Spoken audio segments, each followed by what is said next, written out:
మనుగడ కోటి అలలుగ పొంగు వరదల వేగాన పడిలేచు అలలకు తీపి కలలకు లేని అలసట నీకేలా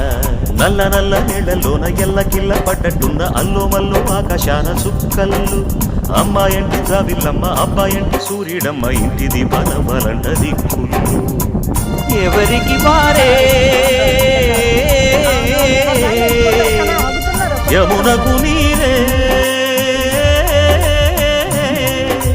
రేవు నీరు నావదంట నావతోడు రేవుదంట పంచుకుంటే గోరువంక వాలగానే గోపురానికి స్వరాల గణగణ గంటలే మోగనేలా గోపబాలుడొచ్చినాక గోకులానికి పెదాల కిలకిలా పువ్వులే పుట్టలేదా చల్లగా